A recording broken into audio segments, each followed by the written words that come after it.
Praise be to God, who set the earth on its foundations. He raised mountains and spread out the valley. Fill the giraffe and wildebeest. You make the rivers flow full of fish, and crocodile.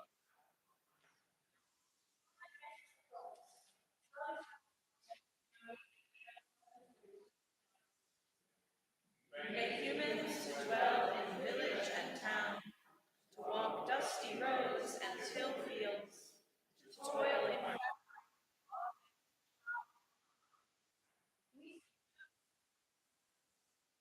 And long for O God, how many are your works? In wisdom you have made them all. Praise be to God.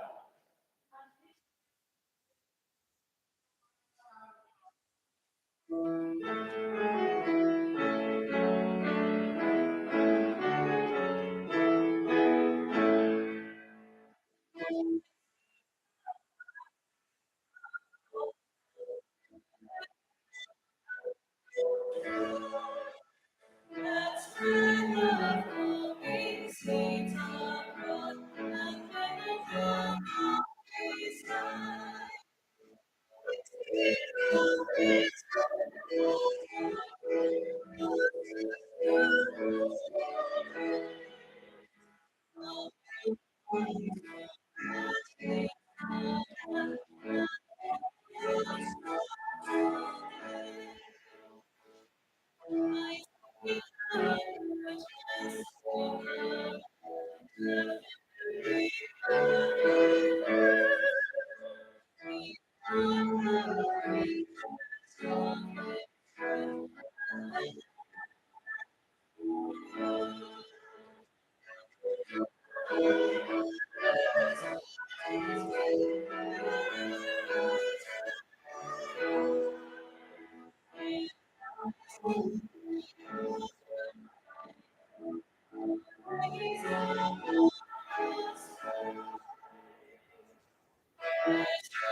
isn't your creation graceful? Fruits never equal the seedling's abundance. Springs of scattered water, sun gives out enormous light. Your bounty teaches greatness of heart. Your magnificence seems being. Seeing you approach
A reading from Genesis chapter 1, verse 26 to chapter 2, verses 4. Then God said, "Let us make humankind in our image, in our likeness, so that they may rule over the fish in the sea and the birds in the sky, over the livestock and all the wild animals, and over all the creatures that move along the ground." So God created humankind in his own image. In the image of God, he created them. Male and female, he created them. God blessed them and said to them, "Be fruitful and increase in number. Fill the earth and subdue it. Rule over the fish in the sea and the birds in the sky, and over every living creature that moves on the ground." Then God said, "I give you every seed bearing plant on the face of the whole earth, and every tree that has fruit within it. They will be yours for food. And to all the beasts of the earth, and all the birds of the sky, and all the creatures that move along the ground, everything that has breath of life in it, I give every green plant for food." And it was so. God saw all that he had made, and it was very good.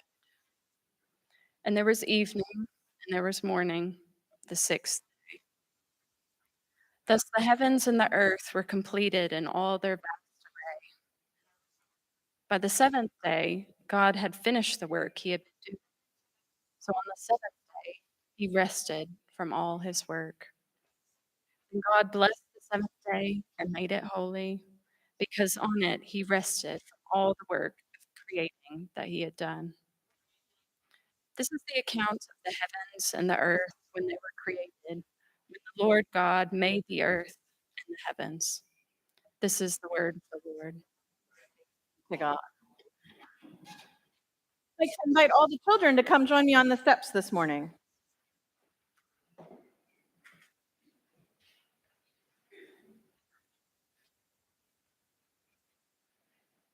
How are you guys this morning? It's very good to see you.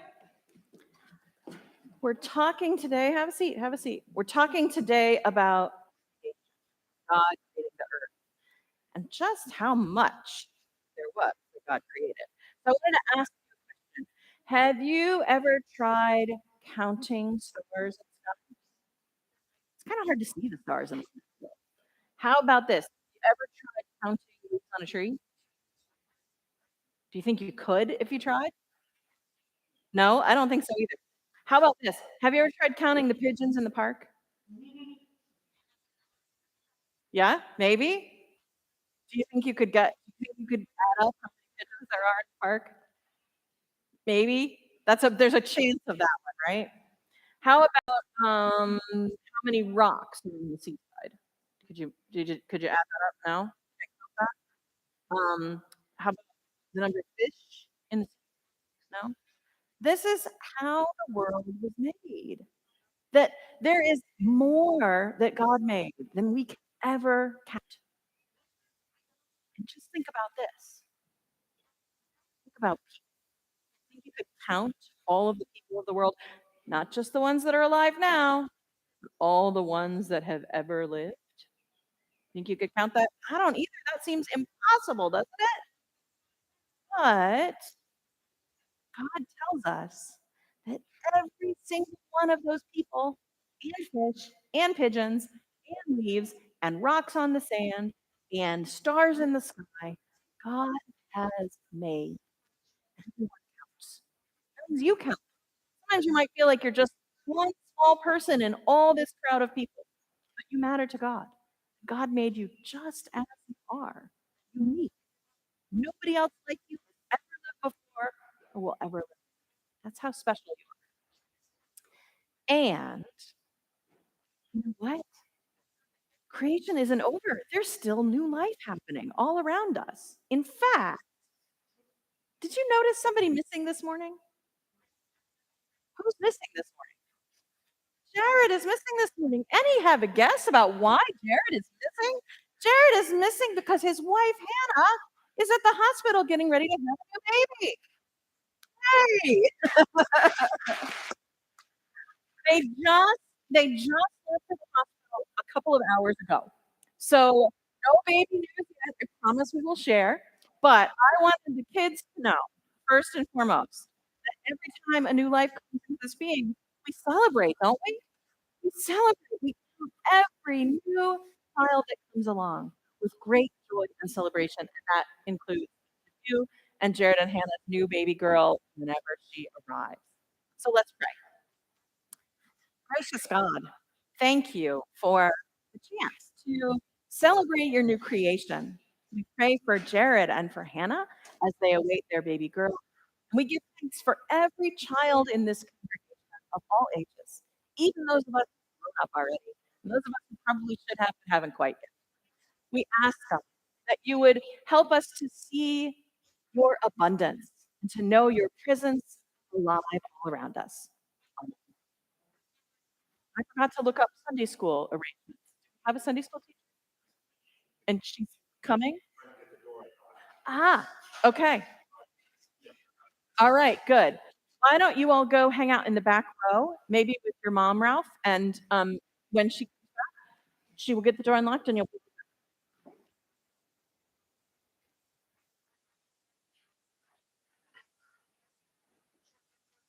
She's just right there.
Before I begin, I want to offer a word of acknowledgement to my friend Trisha Tull, who is a retired professor of Old Testament Presbyterian Seminary. And her book, which is called Inhabiting Eden, played a big impact on my thinking and writing around this sermon in ways that I don't directly quote her. So I wanted to give an acknowledgement of her thinking. Will you join with me in a word of prayer? May the words of my mouth and the meditations of all our hearts be acceptable to you, our rock and our redeemer.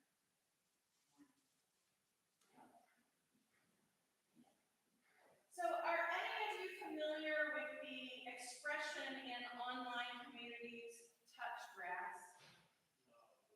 Few people, it shows how online you are as to whether you know that phrase or not. Touch grass is something that comes out when someone gets too emotionally involved in online debates, like the argument about whether a certain dress is blue and black or white and gold, or exactly how brown you should toast your bread, or a debate about whether a hot dog qualifies as a sandwich or not, and other sort of equally silly topics, as well as some serious and heated ones. But when someone starts hurling others' insults in a debate about something kind of silly, and then insisting they're correct for all of the reasons, then someone in the conversation will turn to them and say in the comments, "You need to go touch grass." And this implies you just need to get off the internet for a little while. You need to go out in the real world and you need to engage in something physical because it will lost your perspective. It started out as a bit of snark, saying it to one another, but now it's taken on a life of its own and people will say it about themselves. Anything from word tension to video game tension to family tension in the WhatsApp gets a bit over the top. People will simply say, "I'm stepping away, you need to go touch grass." I don't know if this is a literal activity that people then go to. I doubt it. But it has this meaning about getting yourself centered. And interestingly, if you look at our language way before the online realm, anything about getting centered finds us expressing ourselves in language from the created world. We don't just talk about touching grass, but about getting grounded, about coming back to earth, about getting our feet wet, getting our hands dirty. Something inside of us knows that our well-being and our best living requires us to feel connected to creation. To understand ourselves appropriately, we have to find our place in the natural world. So, think to a time when you might have been connected to the natural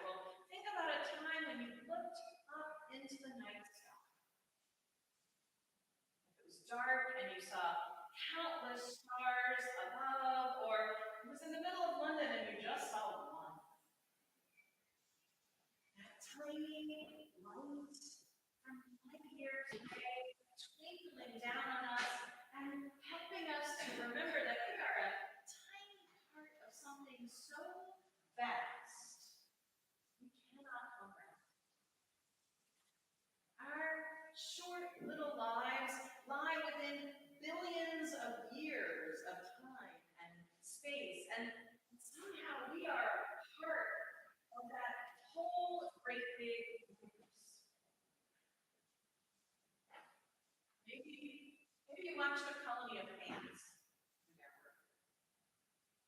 Hundreds of tiny insects all acting with this shared invisible purpose, moving in an orderly line, some small bit of dropped food on the ground, picking up their weight and moving in an orderly line back to the ant hill to share it with everyone. It's a whole world into itself. Minuscule compared to our giant inhabited size. And yet every creature moving through that tiny little queue of ants seems to matter to the operation of the whole, to carry out an essential component of the workload that keeps the whole colony alive. On a human scale, just right here in London, as I said to the children, millions of people, each one of a kind, in their appearance, in their story, in their character, in the entangled relationships that got them where they are, as dense and as complicated as each one of our hearts are. Each life created by God, each with a God-given purpose unique to that lifetime. And one more we know about. Are you ready to join us soon? We're connected up with one another. You don't have to spend very much time contemplating creation before you just feel this sense of awe, wonder, and beauty. Because creation itself is awesome. It is created to provoke awe in us. Awe and delight. That's what I want us to pay attention to in today's scripture reading from the creation. This is, as you probably know, the end of the story of the 7 days of creation. We started out with God saying, "Let there be light," creating and declaring everything else over the course of 5 heavenly days. Until the 6th day, when God creates us in God's own image. There is a lot we can talk about in this short section of scripture, from the debate over its relationship to science and evolution, to what it means to be created in the image of God, to the implication that God has more than one gender identity as male and female created in God's image, to the way it implies that the whole world was set up to be vegetarian. There are a lot of topics to explore, but for today, I invite you to set those aside.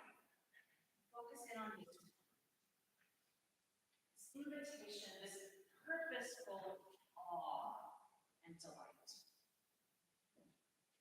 Here's my argument.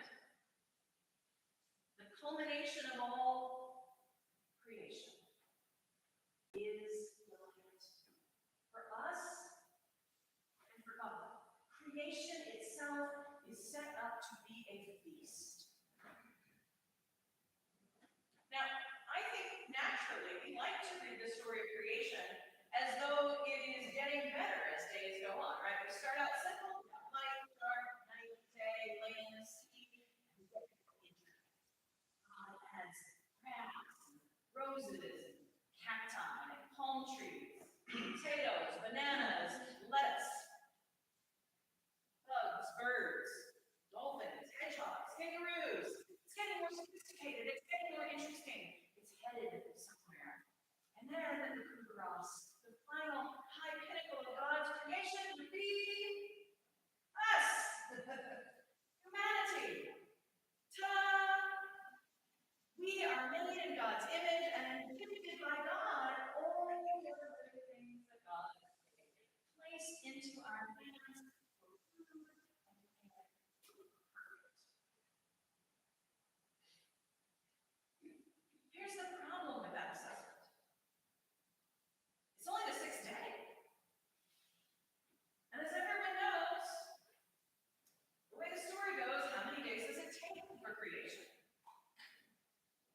us.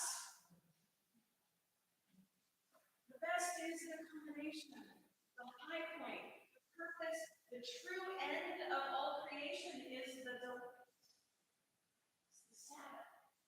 It's the space where we actually get to enjoy what God has created together with God. Creation, writes Walter Brueggemann, is a source of delight for the creator and the creature. Delight is structured into the character of reality. Delight is structured into the character of reality. We were made to touch grass, to wonder at the stars, to marvel at the ants, to swim in the ocean, put our feet in a cold stream, to feel the slickness of a wet fish or the softness of a puppy's fingers, to taste the sweetness of a strawberry and the crunch of a carrot, and to use our creativity in response with words and music and art and putting things in order and taking care of other lives. This is the image of God. This is why we exist, why everything in the whole universe exists. For the delight of God and for us to share in that delight. A feast for all of our senses so that we can find joy. Which means we have to talk about the terms of this gift God has shared with us. The rules of the feast. A little bit of table manners here. It's that part where we have dominion. God says, be fruitful and increase in number. Fill the earth and subdue it.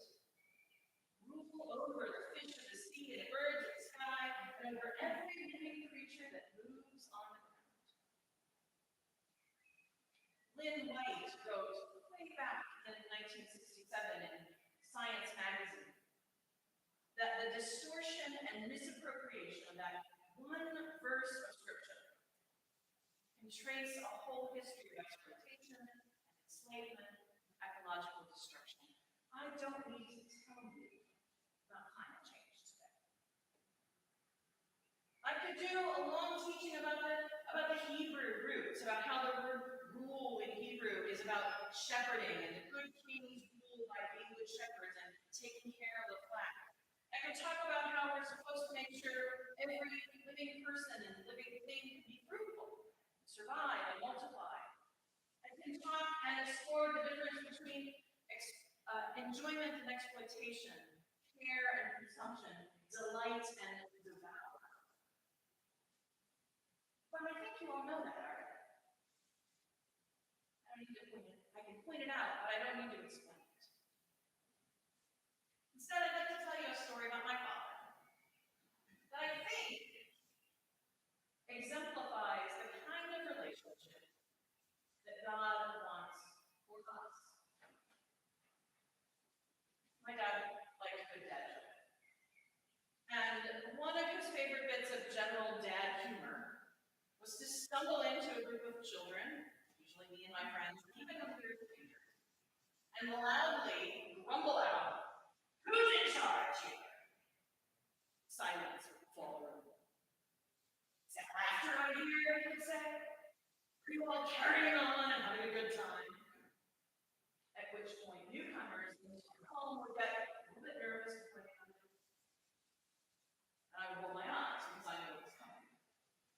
"Good," he would say, in the gruffest voice possible. "That's what you're doing." And then he would break into a warm smile and greet everyone with a kind laugh. "Who's in charge here?" Well, he was looking at me, because I was the host. And ultimately him, as the host.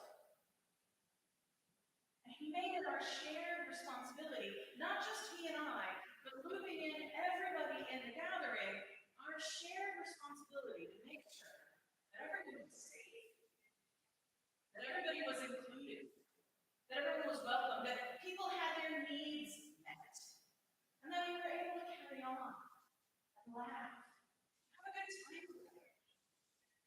Because that's the point. Delight. So who's in charge? God says that we are human beings. And that means making sure that the delight of creation carries on and is shared amongst all those who inhabit the planet now and all those who will follow after us. Because the culmination of creation is a feast. To delight and enjoy the things God has made and share them one another. So I have an assignment for you this week. I want you to touch grass. Take some quiet time, preferably alone. Doesn't have to be grass. You can be creative.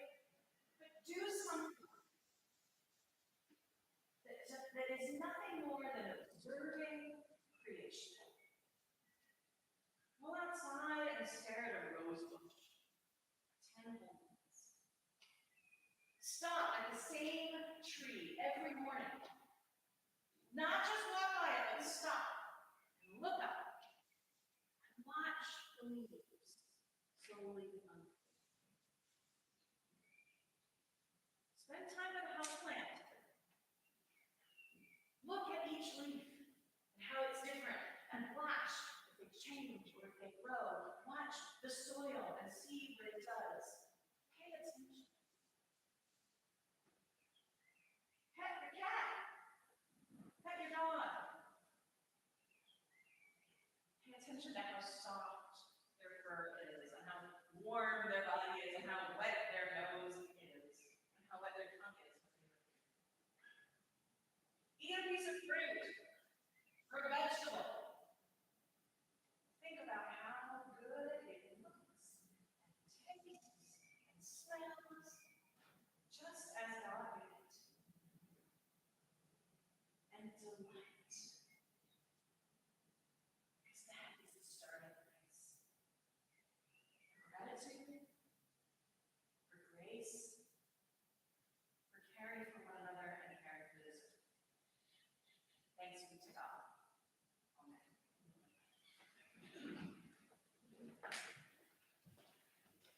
Let's join and sing, This Is My Father's Love.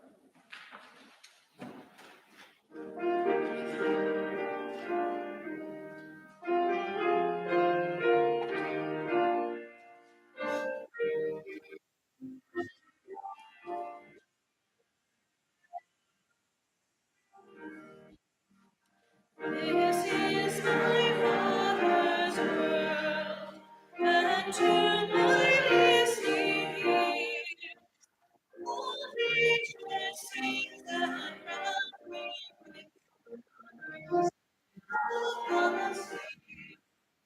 This is my Father's world,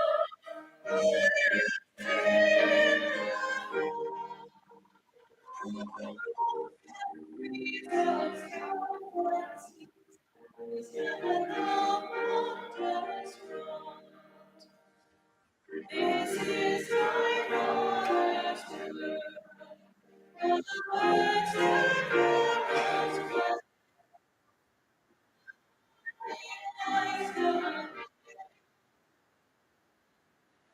every heaven's praise. This is my Father's world, and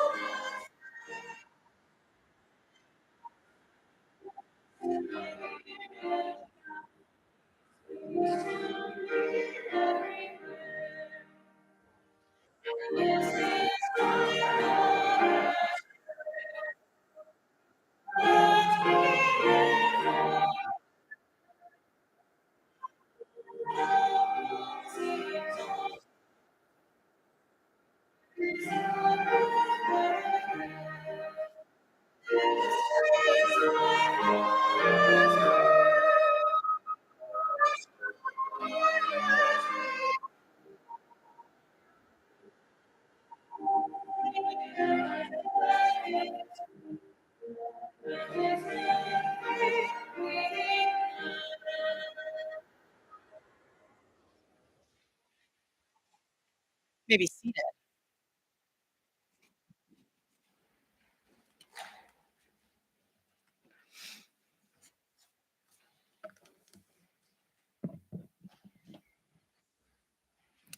This is the time where we gather up the world into our care and we gift it back to God and ask God to help us for it in our we join with prayer. Most wondrous Creator God. It takes only a short pause, glories of your creation, for us to find again our sense of awe and close before us again, oh God, the beauty that you have put all around us. Even now in the silence, we can hear the bird song. We can see the buds breaking forth on the trees, sun starting to peek out, spring happening around. Give us space, O Lord, to have delight. Help us to know that it is not an extra or a diversion. It is what we were made for. Kind of delight that glorifies you. It isn't about accumulating wealth or experiences or power or cachet, but about spending time, the glorious things that you have created, sharing them with one another, caring, creating with you and alongside you more. We give thanks this day for musicians and artists, for bakers and chefs, for those who craft words and experiences, to those who bring order out of chaos, to those who care so tenderly for all in their midst. May we join up these acts of creation care to you and your creativity in us. We pray today for the well-being of the planet. We know, God, that the waters are polluted and the air can be toxic, and that violence reigns and the temperature rises. Help us figure out what to do. Help us start our own lives, form networks of different ways of living. Just like the universe feels vast, sometimes these problems feel beyond our capacity. But God, you have put it into our hands, and we have to trust that you will show us the way. Give us the courage to act boldly when you do. Make us your servants, your carers, your spreaders of kindness, delight. Hear us now as we pause to listen, as we pause to share in silence.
May we see and hear and taste and touch and smell to know your presence in all creation, which you have made and called good. We offer all these things in the name of your Son, Jesus Christ, who taught us to say, Our Father, who art in heaven, hallowed be thy name. Kingdom come, thy will be done on earth as it is in heaven. Give us this day our daily bread, and forgive us our trespasses, as we forgive those who trespass against us. And lead us not into temptation, but deliver us from evil. For thine is the kingdom, the power, and the glory, forever and ever. Amen. Once again, welcome to each and every one of you. We are so glad that you are here with us for this time of worship at the American National Church. Welcome to those of you joining us online as well. Today is our annual general meeting. Right after worship, you'll be invited to take a quick break and grab a cup of tea and coffee, and then all of our church members are invited to bring their tea, coffee, and snacks back with them to the sanctuary so we can get the meeting underway as soon as possible. If you're a visitor, I'll be at the back for a little while to say hello and get to know you better. We hope that you will stay and have a quick word of greeting. The AGM is open to anyone who wants to attend, although only members may have a vote in proceedings. Also, if you're new, we hope that you'll let us know that you're here with us. You can fill out the link at the QR code in the back of the bulletin or a piece of paper at the back as part. This week, Jack Vespers will be proceeding on Wednesday evening. We hope you'll come, invite your friends, and be a part of the celebration. The Sanctuary Art project is proceeding. You can see some changes already this week. We'll look forward to having more to share very soon. If you haven't seen it yet, check out our website, which went live about a week ago and is already seeing some good and improved traffic accessibility. All of this work that we put together is only possible because of all of you and because of the generosity, the support of this community. So we ask you at this moment to consider how you can make an offering, whether it's leaving some cash in the plate or going on and putting in your bank details, the link you'll find in the bulletin, or whether it's an offering of service or an offering of your heart. Let us respond to all of the good things that God has shared with us by sharing with one another. And let us stand and sing.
My friends, as you go out from this place, touch some grass. Enjoy something that comes made by God just as it is, and give thanks. Know that life abundant goes on around us. Go out, may the grace of our Lord Jesus Christ, love of God, and the fellowship of the Holy Spirit guard your hearts and your minds in Christ Jesus, now and always.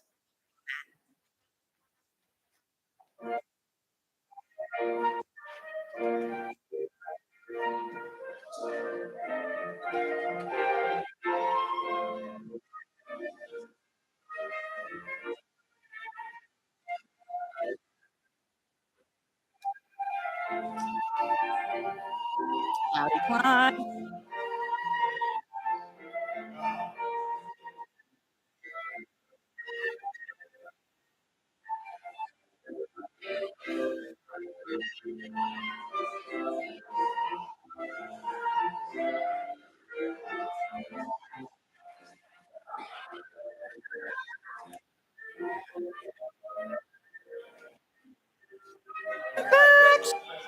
How are you?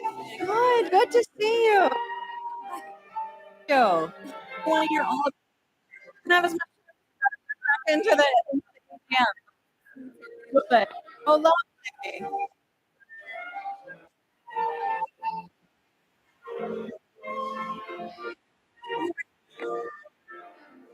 Yeah. In the rain.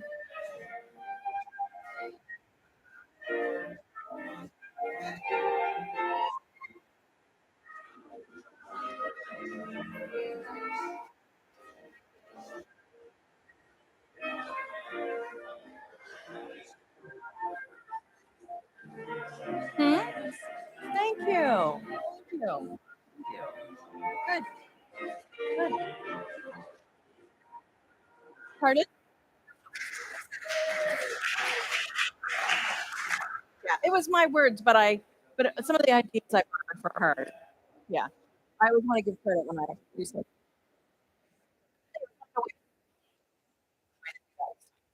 Yeah.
Okay, ladies and gentlemen, could I have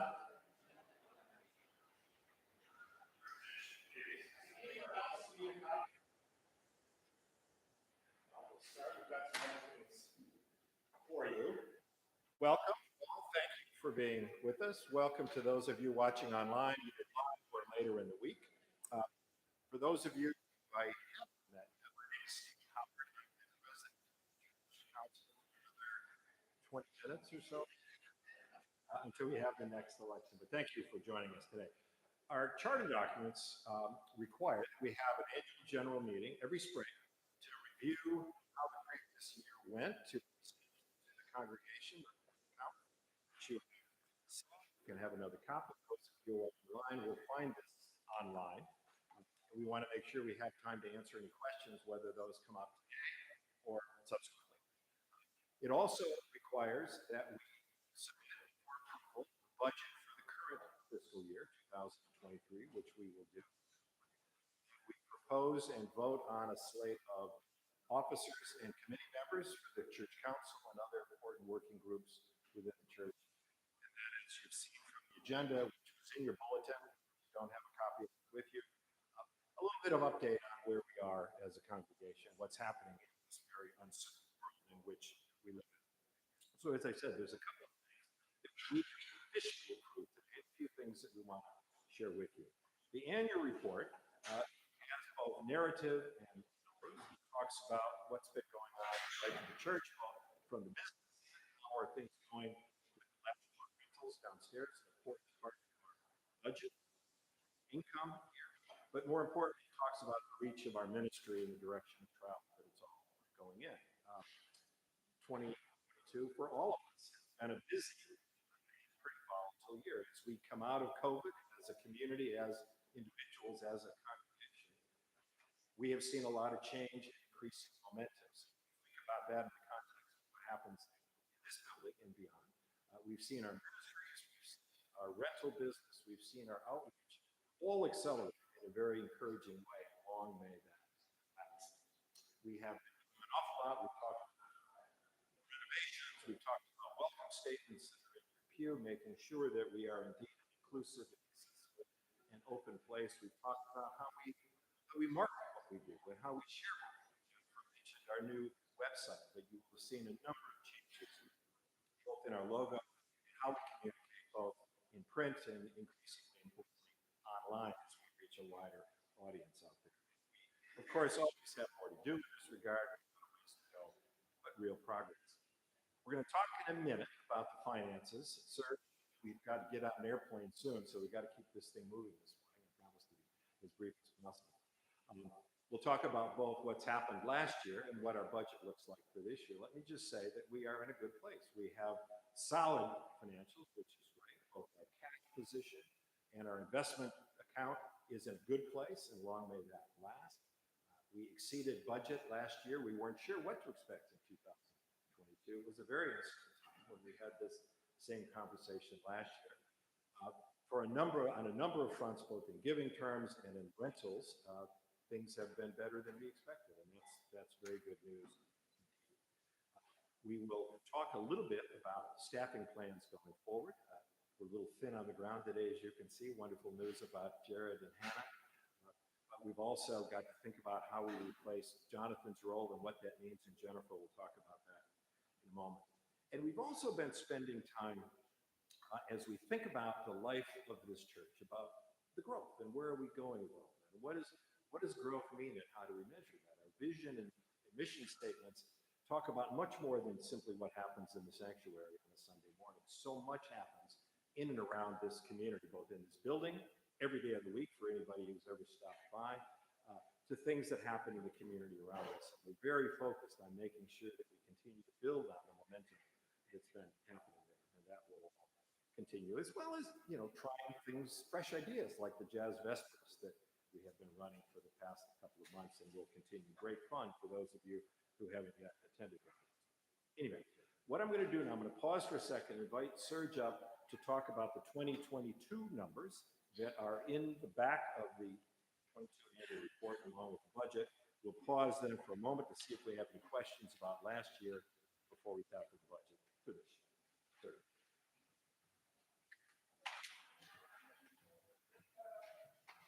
Thank you very much, Stephen.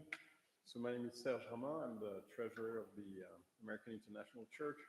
And what I wanted to do was to effectively carry on the conversation that we had last year around what happened and where we thought we were heading, and tell you what happened in the course of 2022.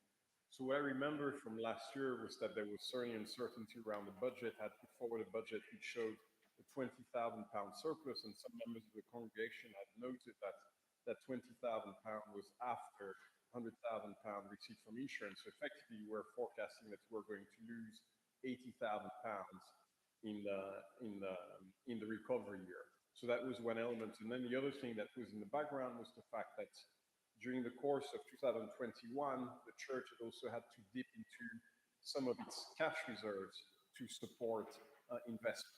So there was also some concern around that. So how did 2022 turn out? Well, it turned out pretty well. So against our budget, which was for a surplus of £20,000, we actually came up with a surplus of £97,000. And that's after £105,000 of insurance receipts. So if we take out the insurance, what we showed was against our forecast of an £80,000 loss, we actually had a small loss of about £5,000. So last year, the bet that we were making was that we're going to see some element of recovery, and it's actually turned out faster than we had anticipated. So how do we go from a £20,000 surplus to an actual £100,000 surplus? It's what I'm trying to reconcile, what I'm showing you in the chart with in the handout with the reds and the greens. So what worked out really well, what led the recovery last year was against our budget. So it's this document. So the document that Stephen is handing out has 3 pages.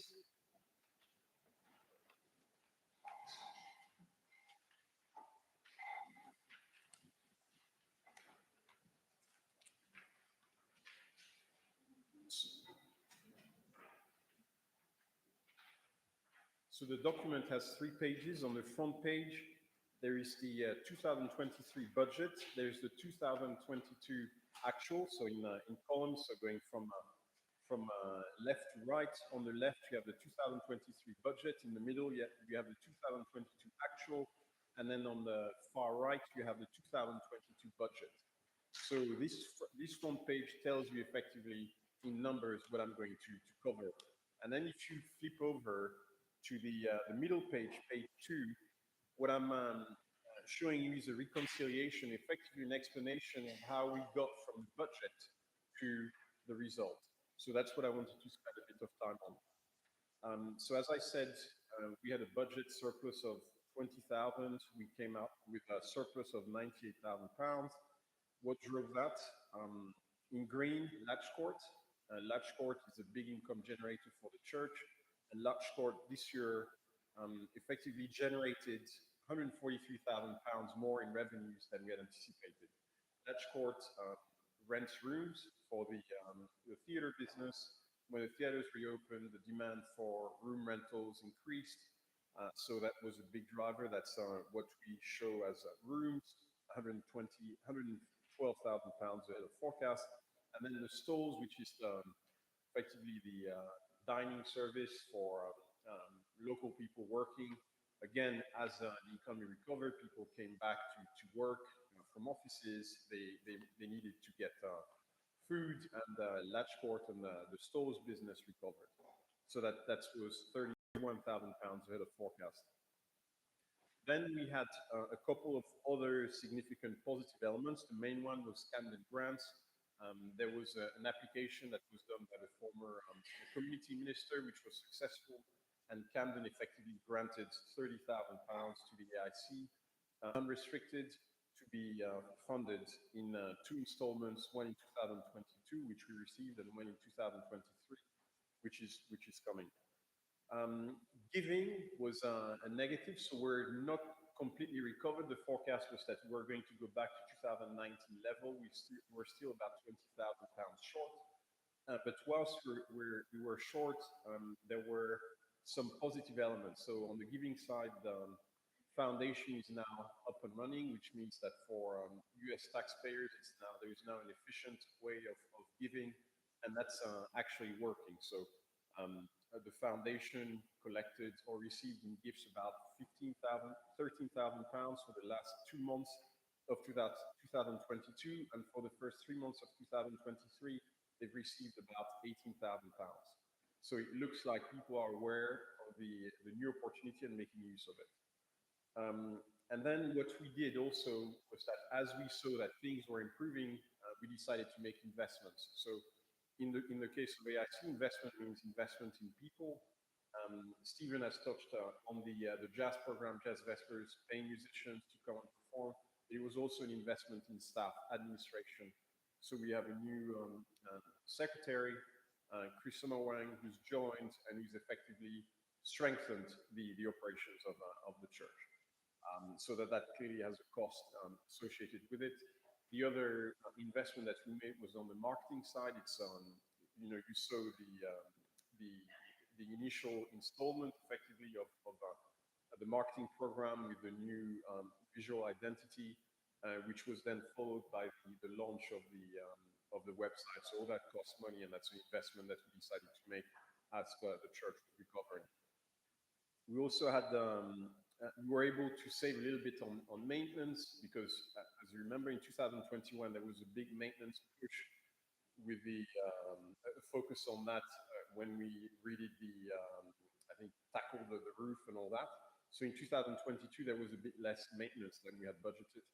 And then one thing on the cost side, there were some costs that had been deferred.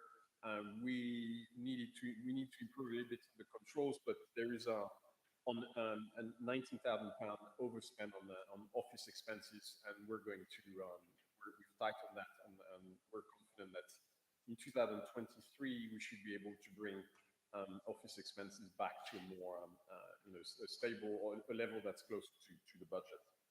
So effectively, that's in summary what happened in terms of the numbers. Separately from the numbers, there were also a couple of important actions that took place. I touched on the investment in marketing, visual identity. I touched on the investment in structure with the hire of a new church administrator. What we also did, which was very important, was to come to a resolution with the URC. The URC makes the building available to support the AIC. The AIC has to pay a contribution to the URC Missions Fund. That contribution historically was kind of assessed, or no, estimated, and there was some uncertainty as to whether the contribution that AIC was making was in line with what the URC was expecting. So we went through an exercise of applying the URC formula using the AIC results, and we were actually able to agree with the AIC that the contribution historically had been in line with the obligation that would be derived from the application of the formula. And going forward, they were comfortable that they would maintain the contribution level in 2023 at the 2022 level. And then based on the financial results, we have now a way forward. But that was an element of uncertainty which has been put to bed, and I think that's positive in terms of then opening the possibility of other conversation with the URC around. We need to also think about greening this building. So that's there's a capital cost associated with that, and the URC has some funding. So with the mission uncertainty resolved, we can move forward on that front as well. So I think that's it in terms of the. Oh, sorry, actually no, that's not it. The other thing to touch on was in terms of the investment account. Obviously, we had this big surplus, so the investment account was left untouched. And the movement was purely due to market movements. In terms of investments, the investments are in ethical, relatively low-risk funds. There was volatility, and those funds have since recovered. So the closing position in 2022 was crucially above the initial allocation of 750,000. We were, I think, from memory, at around 765,000. Plus, we had a comfortable liquidity position of in excess of £100,000, comfortably covering the needs of PS. 2022. Pause there before we move to the budget, just to make sure we're all here looking at Scott in the audience. We did thankfully get all of this restructuring in place. We're fully compliant, United, at least in both the UK and the US, and that has allowed the flow of funds and the ability of US taxpayers to give either way, which we hope will make that easier going forward. So before we move on to the budget, any questions or anything about 2022? No. Commenting a little bit on the investment account, I read it and it sounds all very positive. We have been dipping into it, and this started in 2013 with 750, and it's improved for a little bit. We've actually been growing at a fairly healthy clip, and so on an inflation-adjusted basis, that 750 should be worth 980 now. So on a real-term basis, we have been eating into this. So just looking at the last couple of years, if we're really taking 80 grand and there's going to be cleaning, there's going to be CapEx, at the pace at which we're withdrawing money from the endowment, we'll run out in 10, 12 years. I mean, we need to be, and I'm not criticizing the fact that we've taken it up, but we should be aware that, yes, we're comfortable now, but this cushion, 10 years is a relatively short period of time. So we need to be very aware of the fact that if we keep on growing at this pace, we will run out of It's a valid point, because this was from the sale of property. It was put there to deal with emergencies, times of uncertainty, which we've been through. Certainly wouldn't qualify for that. Got to be careful when you look at the numbers. Our understanding has always been that we're going to spend the income, not the gains, but the income. And if we roll the clock back even a few months, that capital account sat at something like 860. So we've been subject to the market corrections that have happened in North America and the UK and European markets. We fully expect those will go back. Now, there may be some more dips before they go back, but they will, long term, those things go up, they don't go down. We fully expect that to happen. So we'll get there. The other thing we have to remember is we're sitting with over 100,000 in cash now as well. But we debated, do we put it back into the investment account, or do we wait for the markets to stabilize a little bit, and do we keep the cash so it's liquid? So we have to look at both numbers when we think about where we are in terms of that. But it's a fair point. Once it's gone, it's gone. Once it's gone, it's gone. I mean, yeah, I think to me, the key element was looking at 2022. The position is clear. There is a surplus. So 2021, that scenario has gone away. We're now in a situation where you have a surplus. The question is how do we allocate that surplus? What will go into the investment account? And the other element is, and that's in terms of the budget, if there aren't any more questions around 2023, we're also comfortable putting forward a budget which we think is reasonable and that shows a small surplus. So it's not to say that the issues or something unexpected can't happen where we might have to look at other sources of support, including investment account. But right now, I feel that what we have is a reasonable scenario where we can show some stability. That means that we don't need to, we can operate without those drawdowns from the investment account. Okay, move on to the budget then. So for 2023, if you look to we can go to the last page, which is the reconciliation. But before doing that, I think that what are the key themes of the 2023? What did we think about when we put together the budget? The key thing for us was priority number one is around protecting staff. And protecting staff in the context of cost of living crisis means that the key driver of the increase in spending is effectively cost of living, so inflation, so it's wage settlement, if you will. So that's the one big element of change from one year to another, but that's something that we think we have to do. And then the question is, once you build that into the, so that's one element, and the other element is we still think that we need to do, we want to carry on with the investment that we've made. So the investment, that's the investment in staffing, that's Jazz Vespers, that's also an investment in marketing, that's finishing the improvement in the stereo equipment, so little installments, but that's something that we want to continue to do. And once we've said that, then what else? How do we square the books, if you will? And we think that there is probably a bit more growth to come from Latchport. So Latchport, not necessarily from the room business, but from the stalls business. So we expect that we're going to generate a bit more income from stalls. That's effectively what we've said is that we expect the monthly income that's currently generated to carry on with some element of inflation, so that's taking you into the reconciliation. So again, if we look at page, the third page, in 2022, we had a surplus of £19,000, and in 2023, we forecast a small surplus of £2,000. So how do we get from 98 to 2? On the income side, Latchport that I've touched on, so a bit more income from the stalls. We expect finally the recovery in giving. We think that the fact that the foundation is up and running and the amount of income that's coming from the foundation suggests that things are working.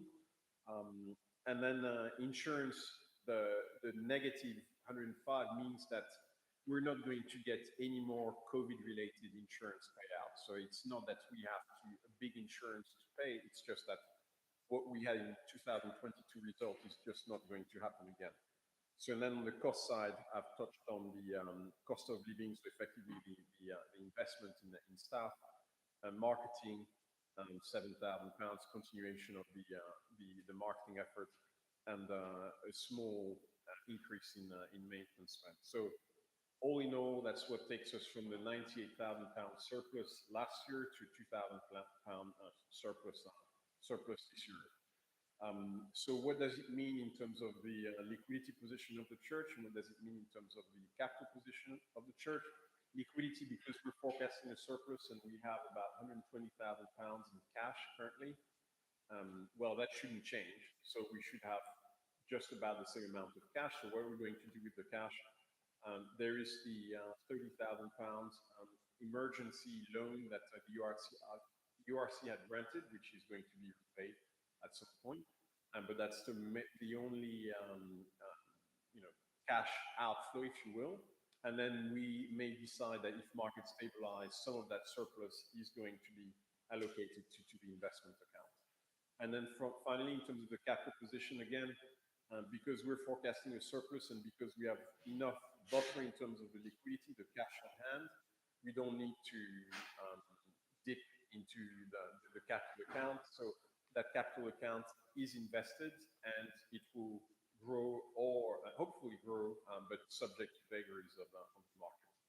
So that's the budget for 2023.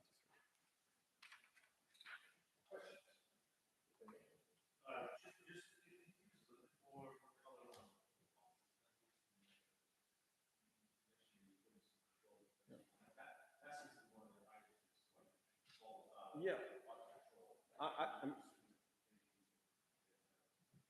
I mean, yeah, there was, so I think that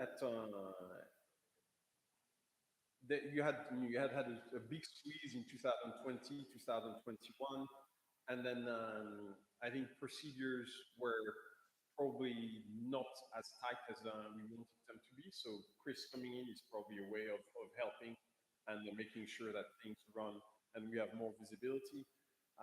So we saw, I mean, basically what happened, costs were incurred in the allocation of those costs, and once the costs are incurred, and if you don't get information on the allocation, then you have a lag in terms of your ability to react.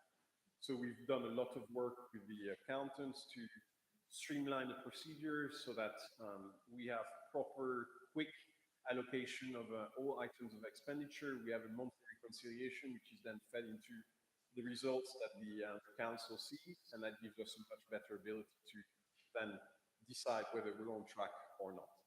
So that's the big change.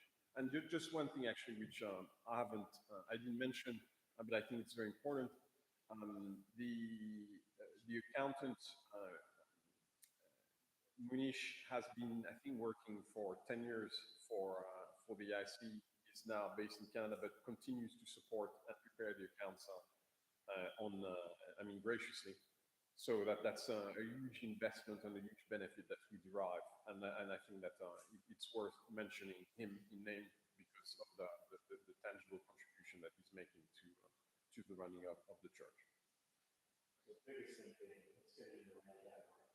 It was falling in the catch-all category. It was difficult to manage and monitor this effectively. So now the new system makes it crystal clear what was spending on, when, what to go, what's coming, et cetera. So hopefully minimize those surprises.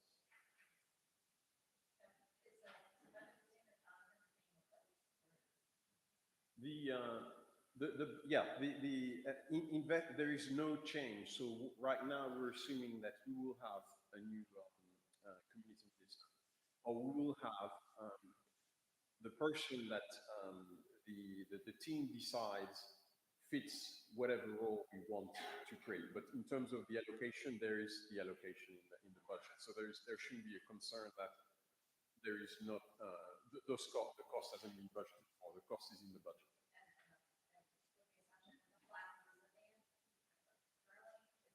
Just be decided, that question. Jonathan will vacate that tool, trying to start a time accident. About now, we then need to decide, do we need that for something else? Do we sell it? Do we rent it? Do we make this available for member staff? The other footnote on that, Jonathan's approach is, maybe you have to between our costs for him to rent it and then our costs for the new money from him. So there's a little potential upside. It takes a little bit longer to actually fill that post to see. One of the roles of the new council is going to be really kind of think now about, in light of everything that's going on, all the things we have in the works of the vision going forward, what are the skill sets we're looking for in that position? How might we fill that? But the protecting staff also goes towards, that element, because whilst Jonathan is gone, clearly the slack, quote unquote, is being picked up by the team. So it's not, the view is not, oh, we can actually save because we recognize that the cost is being borne by the team, and therefore we want to find a sustainable solution, but a solution that meets the requirements of the church as defined by the team. Yeah, I just wanted to thank Sir for all the work that he's done in the accounts and working with Morrissey, getting us something out of there. It might look simple, but he's put in a lot of time for that. Thank you.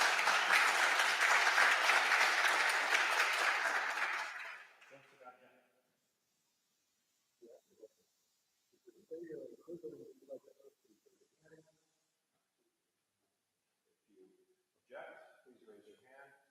Budget pass. Thank you all very much. Thank you very much. Thank you. The next item of business is to get the report back from the nominating committee.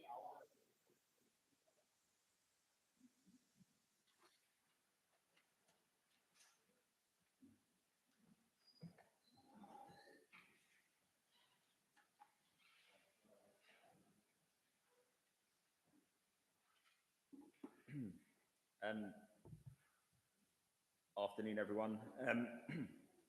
On behalf of the nominating committee, I want to start by thanking our continuing council members. They put in a lot of work, as we've seen with Serge and the accounts, but all of them give a lot of time and effort to this congregation. And the first thing to say is thank you. Particular thanks should go to Stephen. I understand that Stephen has done 6 years on the council now, including 2 as president, and is departing. Thank you very much for your time and your leadership over the last several years, Stephen.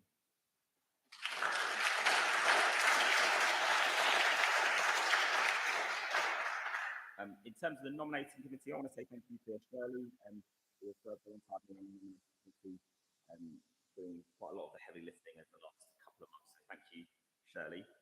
I think it's important to note that actually, as a congregation here at AIC, we're in quite a lucky position in that there are lots of people in the congregation who have lots of skills and talents and abilities and are willing to give them to us as a congregation. I think we have tried to kind of prayerfully go about our business and be guided by the Spirit in kind of understanding those skills and abilities and gaps that we have in our committee and how we fill them. And it is with that in mind that we are proposing the slate, which is on the kind of inserts in your paper, in your handouts.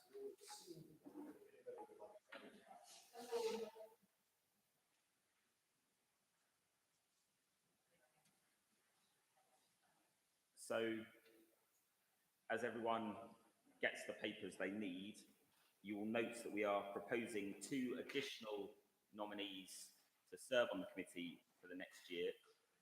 Both of these nominees are pending induction as members of the congregation, and I understand that that is planned for a few weeks' time. So we are proposing, in addition to the continuing council members, that Jake Kenny and Preeti John are accepted as council members by the AGM this afternoon. So do I hand back to you, Stephen? So you've seen the slate, the recommendation. Again, our thanks to all that are involved, and so many people. Look at all the faces in here and all the faces across those. So many people play a part in keeping all this going. Of course, led by our brilliant staff and team. But this really does require all hands to the pump sometimes if we have it. So thank you guys, the nominating committee, for bringing us here. Thank you for the council members who are continuing. It is a big ask. It's a volunteer role that always comes at inconvenient times. And then along comes things like COVID and others. It changes it all. So it's important. So we now have to bring to the congregation the approval of this slate of nominees. Effectively, the most important is for the 2 new council members, but really to the entire group. And are you going to say something about Elodie? Just that we're delighted that Elodie last year has agreed to serve as president, filling Stephen's shoes. We're excited about your leadership, Elodie, and thank you for agreeing to fulfill that role.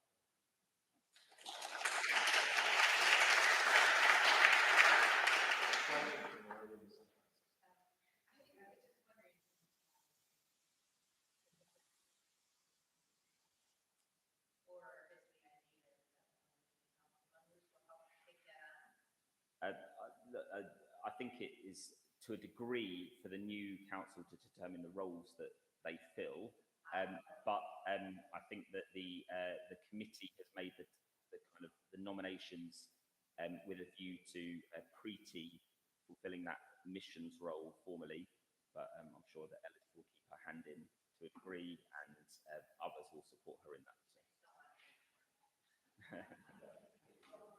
I mean, the other thing about having people join council, it can happen anytime throughout the year. So what can happen is if there's a year you need some more talent to do something, particular roles, they can be invited on council, and then approved and ratified at the next AGM this time next year. So everybody happy with this slate of nominees? And by the way, it isn't just council members. Christian, you don't have to think about the facilities committee. You're still on our nominating committee as well. So thank you all. Everybody in favor of supporting this group? Thank you. Anyone opposed? Wonderful. Thank you.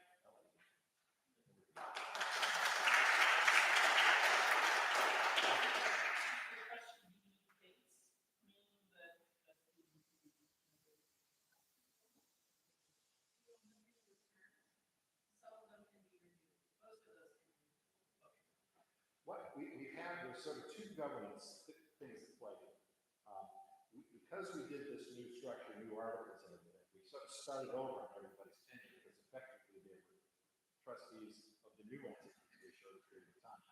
But we also have a custom and practice that old codgers like me who've been on council for 6 years would rotate off and allow new people to come on and stay off for a while. So we kind of continue that practice regardless of what your official term is under the new article. So it's slightly confusing. It'll take a while. I was just concerned that lots of 2024s in there, so that. No, there won't be, subject to people's ability to continue and availability and everything. No, there shouldn't be much change. But no, you don't. Sorry. Just a couple of things that I forgot. I wanted also to acknowledge the work that Nancy and previous treasurer have done around insurance. I mean, I presented insurance as a matter of fact anyway, which was not about, and she was heavily involved in the negotiations to get the cover providers to pay up. And then the other person that I also forgot to pay tribute to is Michelle Miller, who keeps, I mean, the work of being the secretary of the meeting and making sure that people get their contribution on time is key, because it means that you then don't have suddenly a huge amount of work to catch up on things that weren't reported on, and she keeps all the answers.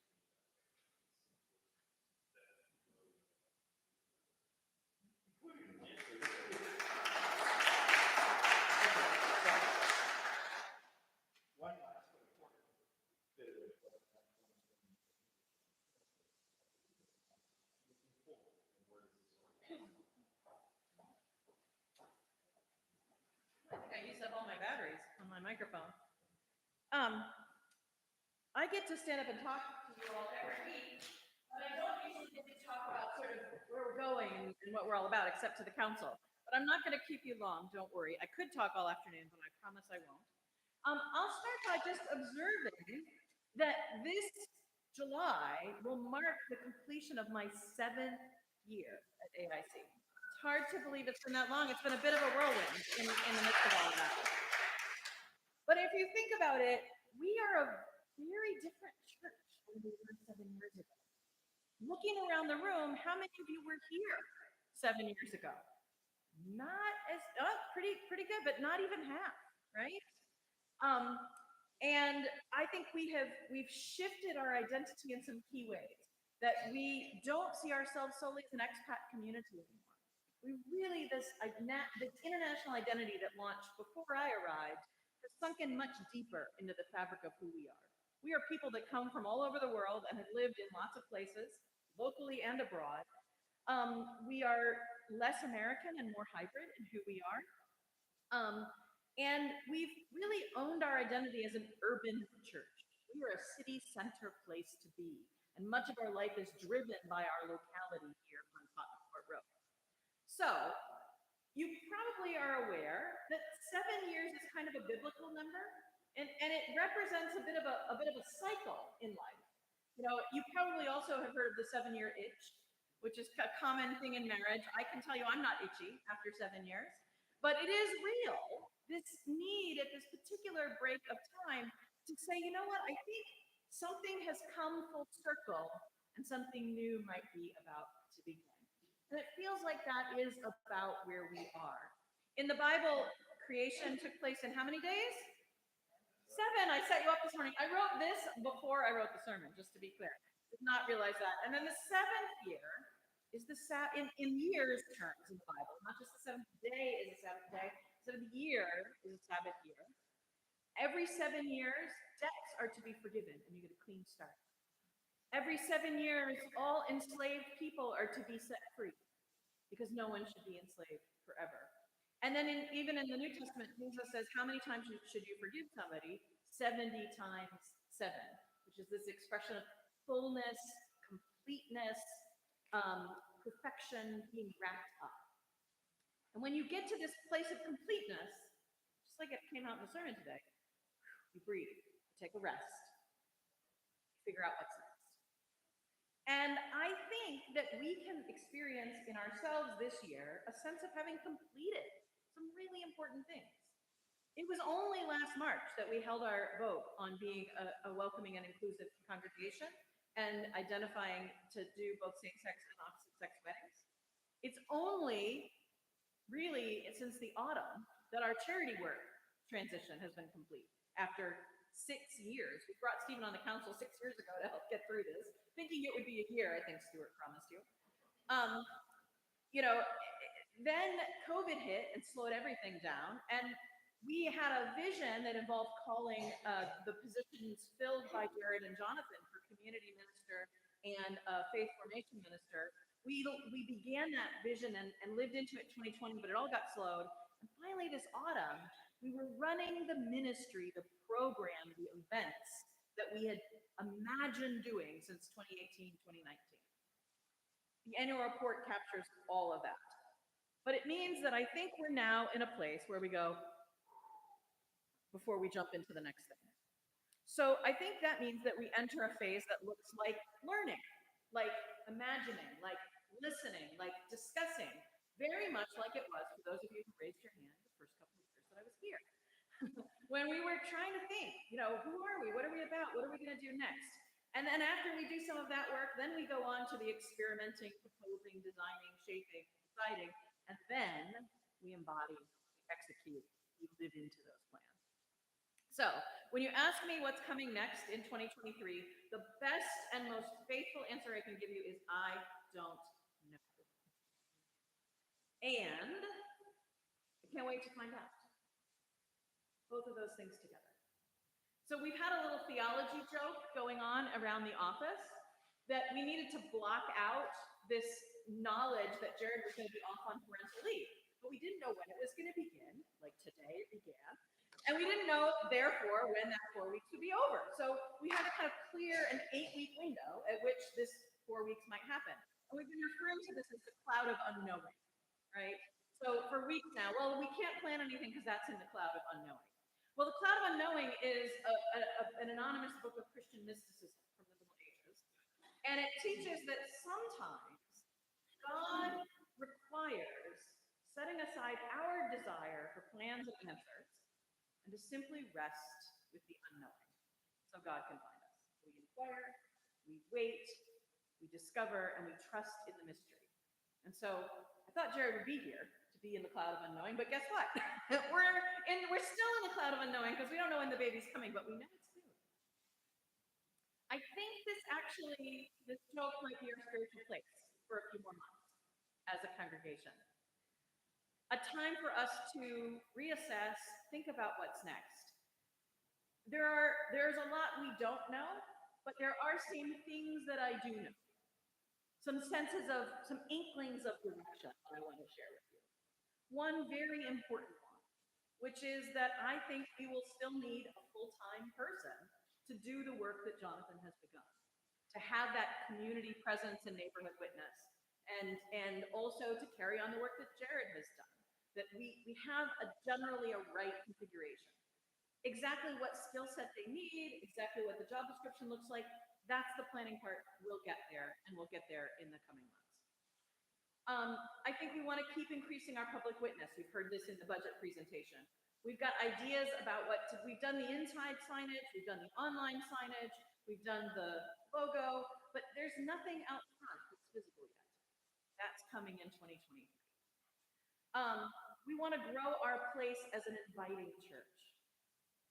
How do you feel comfortable inviting your friends and neighbors and coworkers to come here? What is it that we should be doing that you would naturally say, oh, you should come along for that? I don't know, but we're figuring it out, and we'll figure it out together. The Jazz Vespers, the working at Cold Weather Shelter have been some of the leading examples of what that has looked like. We want to keep up our good work of service with the soup kitchen, the Cold Weather Shelter, the refugee program. Jonathan formed a team to start that work in response to the grant. It's taken many turns and twists, but it is still moving forward, and we're looking at some good partnership and expect to have something quite out there in public before the end of the summer that's actually happening out of all of that work. So that's excellent news. But there's some other things that are still out there that are really important. And again, you've heard these already. We need to look at our ecological impact. We know that we as a church have a lot of work to do. We also know that when we look at that, we need to look at our accessibility issues. We know that that impacts the soup kitchen. We know it impacts our latch court business. We know it impacts people coming to be a part of our congregation. I don't know how we solve that problem. Out of unknown. But I know that we need to start asking the questions and sitting with that mystery and figuring it out. That's where I would think that we'll be going. I think we're headed to a season of exploration. It's exciting. The good thing about this season of life is that everybody gets to contribute. Everybody gets to shape what comes next. All of you. Some of you were here the last time we did this. Some of you were not. Well, guess what? Now you get to be a part of the next wave, and we'll do it together. So one final thought, which is I just want to say thank you to our staff. You've heard Chris, our new church administrator, who is the one that did all the work to do the design of the annual report that's in your hands, as well as much tracking of numbers with Serge and getting a lot of more detail involved in that.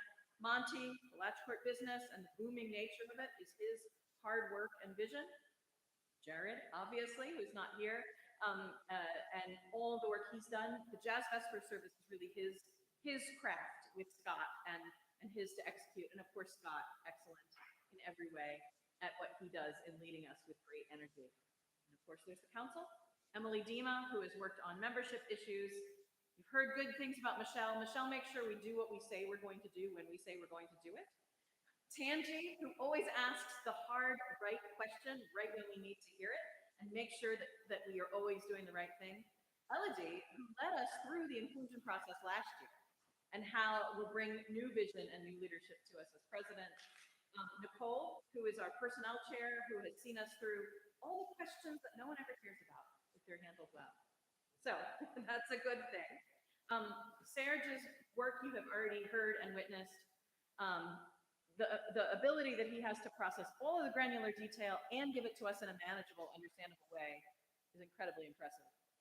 But finally, I need to say a word about Stephen, because Stephen has been here almost as long as I have. And guess what? 6 years means what happens in the 7th year, Stephen? You rest. We've got a theme going on today. But Stephen has seen us through a lot in his tenure on council and his tenure as president. The charity status transition, the expansion of our staff to 3 full-time ministers, the inclusion process, COVID. There's something else big that I'm leaving out. Charity status, did I say that one? More than I can recall. And you were the right person at the right time. And so thank you very much for serving and serving so faithfully. With that, I'll just offer a word of prayer. Unless there's anything else.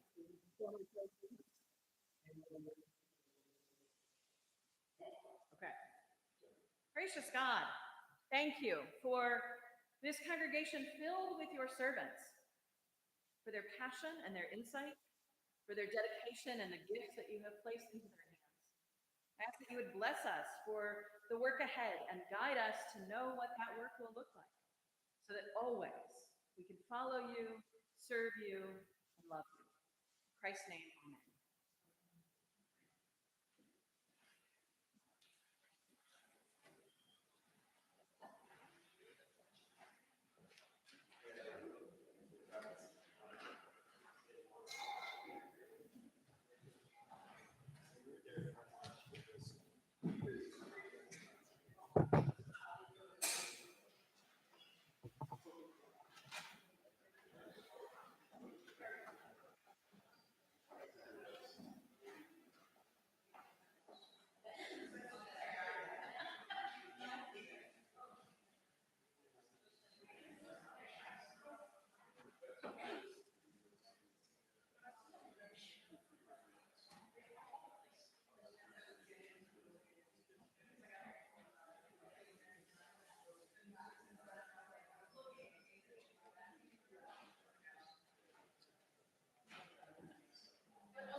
喂喂喂，hello hello hello hello hello hello hello hello hello。